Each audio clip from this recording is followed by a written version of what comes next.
여호수아라는 이름의 뜻은 하나님은 구원이시다입니다. 이 구약의 히브리식 이름이 신약의 헬라어로 가면 예수입니다. 예수스. 그래서 마태복음 1장 21절에 주의 사자가 요셉에게 현명하여 가라사대 성령으로 잉태하여 낳은 아들의 이름을 예수하라 그러면서 그가 자기 백성을 그들의 죄에서 구원하였잖아. 그래서 예수스, 여호수아 이게 같은 이름입니다. 하나님은 구원이시다. 지난주 가나안 입성을 앞에 두고 있는 이스라엘 모든 백성들에게 하나님께서 내가 함께하고 너희와 함께하고 또 행할 것이다. 그래서 약속의 말씀을 들려주시는 것이 신명기 끝부분과 여호수아의 첫 부분과 같음을 살펴보았습니다. 이렇듯 하나님의 구원하심이 어떻게 나타나냐면 하나님께서 함께하시고 그들에게 하였던 언약의 말씀들을 지키시고 그것을 성취하심으로 드러나는 거예요. 이미 사람들이 창세기부터 신명기까지를 모세오경이라고 합니다. 모세가 썼다라는 거죠. 그리고 다음으로 시작되는 가나안 정복의 역사적인 기록을 여호수아서라고 부릅니다. 이런 인물 중심적인 표현 방식들이 사람들로 하여금 오해를 일으키는데요. 여호수아서가 그의 개인의 연대기가 아니라는 거죠. 그리고 영웅적으로 여호수아를 기록하지 않습니다. 그런 의도를 가지고 있지 않았어요. 그렇게 볼 뿐이죠, 사람들이. 하나님께서 함께 하시겠다라는 이 약속이요. 개인으로는 여호수아에게 이어지고 또 이것을 시작으로 모든 이스라엘 백성들에게 하나님께서 드러내시는 거예요. 그래서 이 약속의 성취를 통해서 하나님을 보여주시고 알려주시는 것. 그래서 성경은 하나님의 계시를 말하죠. 여호수아서도 마찬가지예요. 이것을 통해서 하나님이 드러나고 하나님을 알려주시는 거죠. 그래서 본문 여호수아 4장 14절에 보시면 신명기의 마지막 부분과 여호수아의 첫 부분에 등장한 말씀과 같은 맥락의 말씀이 한 번 더 등장하는데 14절입니다. 그날의 여호와께서 모든 이스라엘의 목전에서 여호수아를 크게 하시니 하나님께서 그를 크게 하셨다. 그가 생존한 날 동안에 백성들이 그를 두려워하기를 모세를 두려워하였던 것 같이 하였다. 그래서 모세에게 함께 하시고 그를 세웠던 하나님의 은혜와 역사가 여호수아에게 동일하게 일어났다는 것을 말씀하죠. 이를 통하여서 여호수아에게 담대하라고 하셨던 그 하나님의 이 말씀을 스스로가 성취하고 보이시는 거예요. 누구에게? 여호수아에게. 이것을 통해서 여호수아는 어떻게 할 수 있는 거예요? 담대할 수 있는 거죠. 그리고 백성들 앞에 설 수 있게 되는 거예요. 그렇게 하나님께서 은혜를 베푸시는 거죠. 마찬가지 이스라엘에게 지금껏 함께 하셨던 하나님의 이 역사가 동일하게 드러나는데 본문 4장 7절에서는 하나님께서 모세에게 함께 하였던 것처럼 여호수아 너와 함께 할 거다. 이를 백성들이 알게 될 것이다 라고 말씀하시고 또 하나님의 음성을 들은 여호수아가 10절에 가서는 백성들에게 선포하기를 살아계신 하나님께서 너희와 함께 계시니 하나님께서 약속하신 것들이 이루어질 것이다. 함께 계심의 약속은 그곳 이방 민족을 쫓아내는 것을 통하여서 너희가 보게 될 것이다 라고 말씀하십니다. 여호수아의 이런 하나님에 대한 말씀들은요, 그의 믿음에서 나오는 것이나 그의 하나님에 대한 신실한 고백들이 아닙니다. 하나님께서 들려주신 말씀과 함께 하심의 역사, 이것을 근거로 하고 있는 거예요. 지난주 여호수아가 가나안과 여리고의 정탐을 위해 2명의 정탐꾼을 보냅니다. 사실 이 대목은 여호수아의 결단에서 오는 거지 하나님의 말씀으로 이런 게 아닙니다. 하나님께서 정탐꾼을 보내라라고 가데스 바네아에서처럼 이렇게 말씀하시지 않았습니다. 그냥 보냅니다.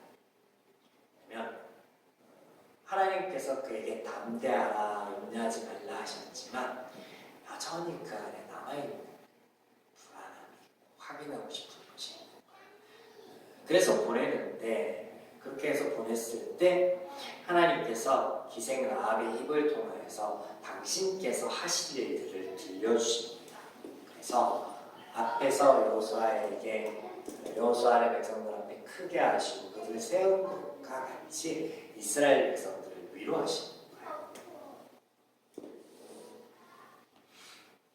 자, 이렇게 해서 여호수아가 2명의 정탐꾼을 뽑아보내는데요.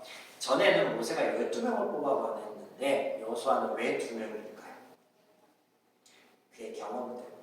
이게 지금 여호수아에게서부터 일어난 일이거든요. 여호수아가 자의적으로 행한 일인데 리더로서 그가 전에 살펴봤더니 모세는 12명을 보내었는데 실패하였죠. 역사적으로 보면 그와 갈렙 2명만 이스라엘 중에 남게 되었죠. 그래서 이러한 것들을 종합적으로 그에게 영향을 미쳤을 거고 그가 이것을 염두에 두고 이스라엘 수많은 리더들 중에 추려서 뽑아서 2명을 보냅니다. 이렇게 해서 수많은 사람 중에 2명이 가게 되는데 이렇게 뽑힌 이 2명이 인간적으로 봤을 때 얼마나 괜찮은 사람들이겠습니까? 대단한 사람들이겠습니까? 그런데 2장에 나온 그들의 모습을 보면요 오히려 초라합니다. 기생 라합에 비교해보면 그렇게 보일 수밖에 없어요. 이 기생 라합은요 기생이에요. 예나 지금이나 사회적 인식이 화류에 있는 여인들에 대해서 곱지 않고 그들의 위치 또한 인식만큼이나 낮은 위치에 있었죠. 그런데 이 라합이 한 일들과 그 입술을 통해서 던져진 말들을 보면 그렇지 않아요. 이스라엘에 뽑아서 보낸 이 2명과 너무 비교된다는 거죠. 자, 보세요. 기생의 신부로서 하나님을 고백하죠. 왕의 병사들을 따돌리고 정탐꾼들의 살 길을 마련해 줄 만큼 지혜롭고 담대합니다. 거기에 협상까지 합니다. 나와 나의 가족들을 선하게 대해달라. 내가 너희들에게 손대하지 않았느냐. 그래서 식솔들의 안위까지 확보합니다. 성경에 이런 이야기들을 보면 참 재미있어요.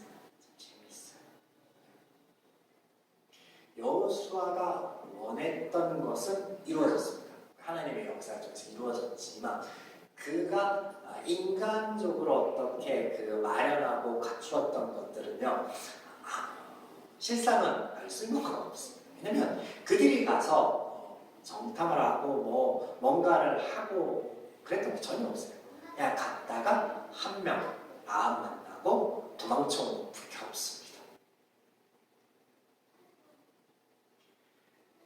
그런데 이렇게 가를 뽑은 2명이 하필이면 정탐은 하지 않고 왜 기생집에 들어갔나?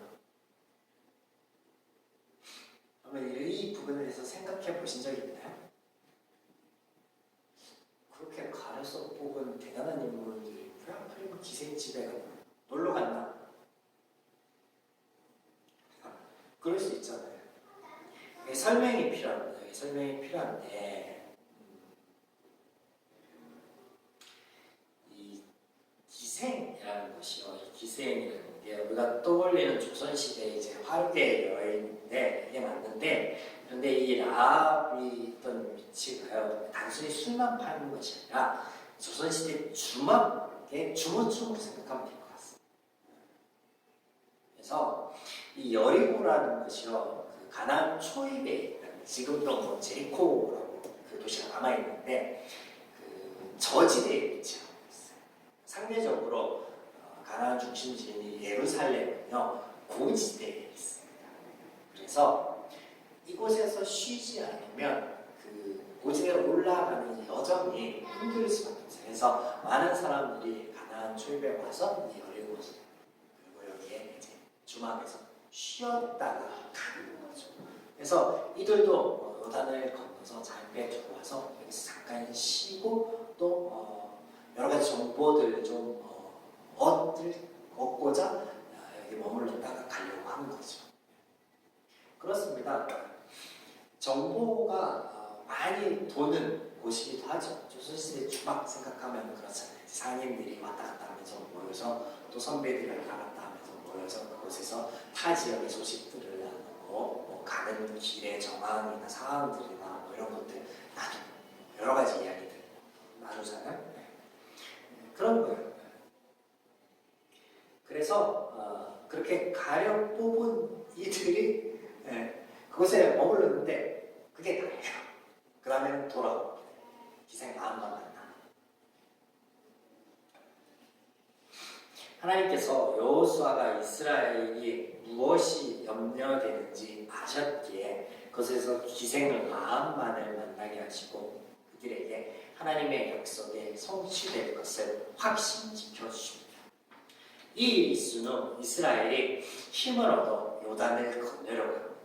기생 라합을 통하여 하나님의 약속의 성취를 말씀하셨던 하나님께서 이제 여호수아의 입을 통하여서 이스라엘이 요단을 건널 수 있게 하시는데요. 그 말씀의 핵심이 뭐냐면 하나님께서 함께 하시면 그들보다 먼저 앞서 가신다는 거예요. 본문 4장 5절입니다. 여호께서 내일 너희 가운데 기이한 일을 행하실 거다. 너희에게 이 일이 이루어지는 것을 보게 되면 너희는 이 말을 들으라 하면서 시작하는데 10절에 또 말하되 살아계신 하나님이 너희 가운데 계시사 한 번 더 언급하죠. 너희 가운데 있다. 가나안 족속, 헷 족속, 히위 족속, 브리스 족속과 기르가스 족속, 아므리 족속, 엽스 족속이 너희 앞에서 쫓아내어질 것이다. 이것을 통해서 너희가 알게 될 것이다. 하나님의 언약궤가 11절 너희 앞서서 건너갈 거다. 13절 온 땅의 주 여호와의 궤감에 제사장들이 발바닥에 요단물을 밟을 때 요단물이 끊어질 것이고 한 곳에 쌓이게 될 것이다. 그래서 이 말이에요. 이런 기이한 일들이 일어날 것이며 이 일들을 너희가 보게 될 건데 너희는 하나님께서 이렇게 언약의 말씀을 약속의 말씀을 성취해 나아가는 것이 보이면 따라와라 들어가라 라고 하시는 거예요. 사실 하나님께서는 이스라엘에게 광야의 모든 요청 가운데서 먼저 가라고 하신 적이 없습니다. 그들과 늘 동행하시면서 함께 하실 때 구름 기둥과 불 기둥으로 그들보다 앞서 가시고 행하시고 그들을 보호하시고 살피시고 인도하셨습니다. 동일하죠. 이처럼 하나님께서 그들에게 먼저 가며 역사하실 것을 말씀하시고 너희는 다만 이런 하나님의 역사를 눈으로 보게 되면 건너가라. 이 하나님의 역사가 여호수아의 말처럼 흐르던 강물이 끊어지고 한 곳에 모이는 기이한 일로 나타납니다. 그리고 그들 이것을 보고 요단을 건너갔죠. 이제 이스라엘이 하나님의 역사로 무사히 요단을 건너가기를 마치고 하나님께서 여호수아에게 말씀하시길 너희는 요단강에서 돌들을 이스라엘의 12지파를 나타내는 돌들을 가져다가 기념비로 세워라. 그래서 길갈에다 12돌을 세웁니다. 후에 그의 자녀들이 이것을 보고서 이것이 무엇이냐 물을 때 이 돌들을 기념이 되게 하라라고 하시면서 그 기념이 뭐예요? 하나님의 동행하심과 하나님의 역사하심. 그래서 말씀하십니다. 4장 21절에서 24절 여호수아의 입을 통해서 이스라엘 자손에게 말하여 이르되 후일 너희의 자손들이 그들의 아버지에게 묻기를 이 돌들이 무슨 뜻이냐 하거든 너희는 너희 자손들에게 알게 하여 이르기를 이스라엘이 마른 땅을 밟고 이 요단을 건넜습니다. 너희의 하나님 여호와께서 요단물을 너희 앞에 마르게 하사 너희를 건너게 하신 것이 너희의 하나님이 여호와께서 우리 앞에 홍해를 말리시고 우리를 건너게 하신과 같단나니 이는 땅의 모든 백성에게 여호와의 손이 강하신 것을 알게 하며 너희가 너희의 하나님 여호와를 항상 경외하게 하려 하심이라. 이 말씀의 핵심이 하나님께서 함께 하시며 역사하셨다라는 거예요. 이것을 기억되게 하고 이것을 후에 우선들에게 알게 하는 거예요.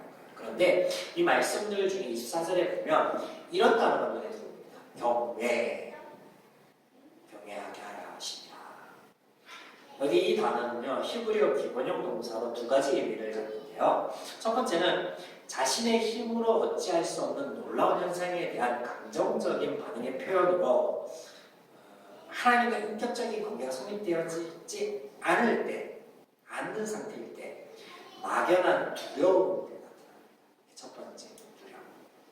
두 번째는 하나님과의 관계 안에서 하나님의 존재를 받아들임으로 나타나는 감정적인 반응으로서 존경하여 바라봄의 의미에 경외하라.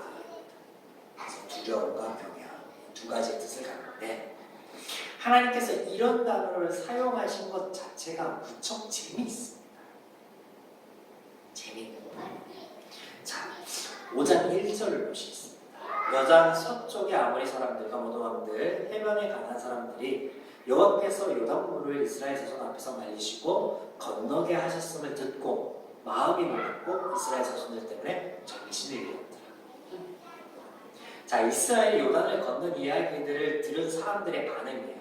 이들은 하나님과의 관계가 형성되어 있지 않았기에 그들이 들은 이야기를 통해서 어떤 막연한 두려움을 느낍니다. 24절에 경외라는 단어의 첫 번째 의미죠. 초자연적인 현상에 감정적으로 반응하는데 두려움. 네, 하나님께서는 적어도 이방 이들에게 라합을 통하여서 말씀하신 그 하나님의 음성, 그 하나님의 약속의 성취가 드러나게 하는데 똑같죠. 마음이 높았더라. 그들이 경외하게 하는 걸 이렇게 말씀하시는 건데, 그런데 여러분 적어도 이방 민족과는 다른 반응을 이스라엘에게는 바라셨을 거란 말이죠. 하나님께서 이 단어 자체를 사용하신 게 종교적인 섬김과 대상으로서 당신을 바라시는 것이 아니라는 그런 의미에서 경외하려 하시기 위함이라고 이렇게 말씀하신 게 아니라는 거예요. 두 번째 뭐예요? 그들에게 이미 들려주신 말씀들과 약속들 그리고 그들과 함께 하시며 행하시는 하나님과의 관계 안에서의 감정적인 교류를 바라시고 말씀하신 거라는 거죠. 이것을 증거로서 돌위를 세우라 하시고 이것이 하나님과 함께 하심은 약속의 성취다라고 너희에게 말하라. 하나님과 관계할 너의 아버지 되겠다. 이를 증명하겠다라고 하신 그 하나님.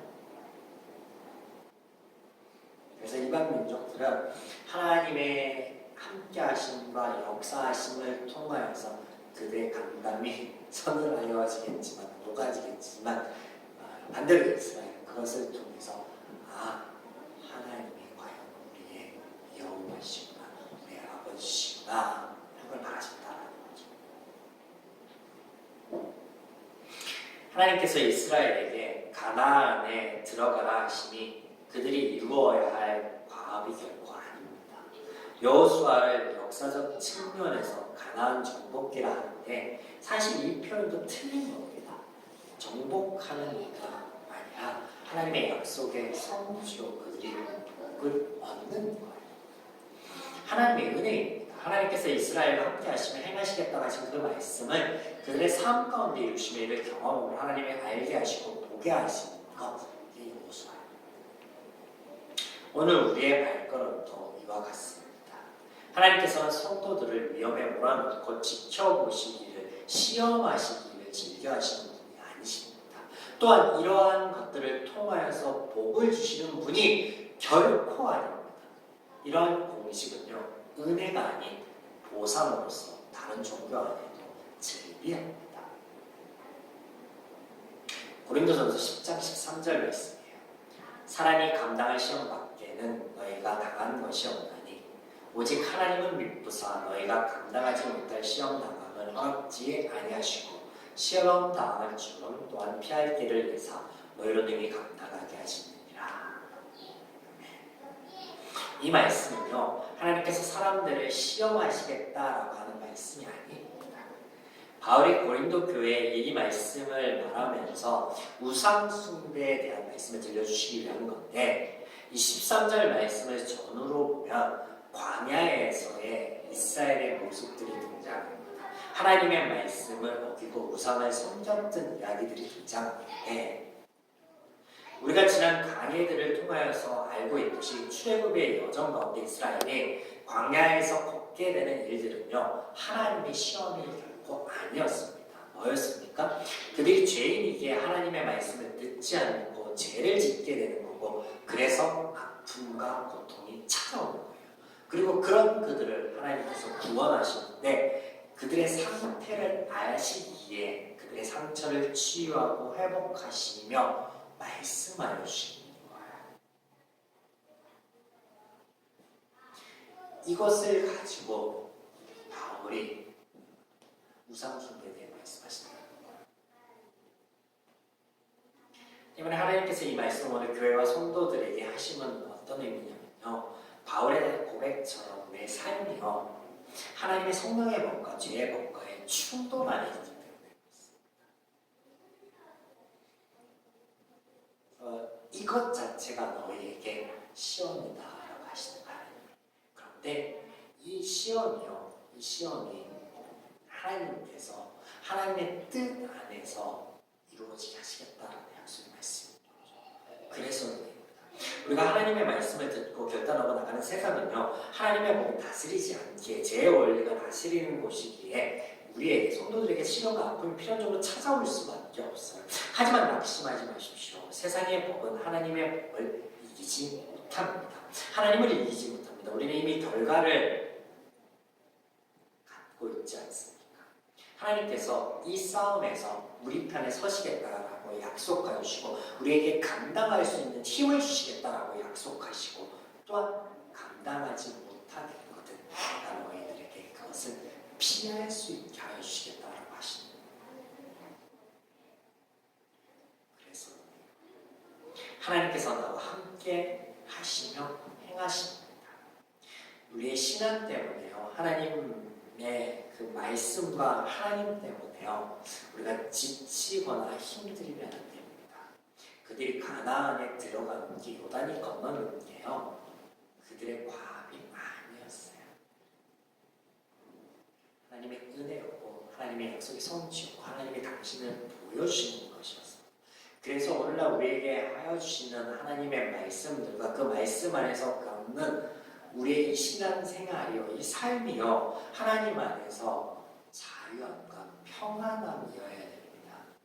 하나님을 모르는 이들이 겪게 되는 삶에서 그들의 마음이 녹아내려지지만, 우리는 하나님과 함께함을 통하여서요, 그 안에서 하나님의 역사를 경험하고 하나님을 바라봄으로 인하여서요, 하나님과의 감정적인 교류가 일어나고 하나님의 약속한 은혜들이, 그 복들이 누려지게 됩니다. 이런 하나님의 말씀 안에서, 또 그 말씀 안에서 함께 하시는 그 하나님 앞에 감사함으로 2019년을 마무리하고 2020년을 준비하며 한 주간 하나님과 동행하는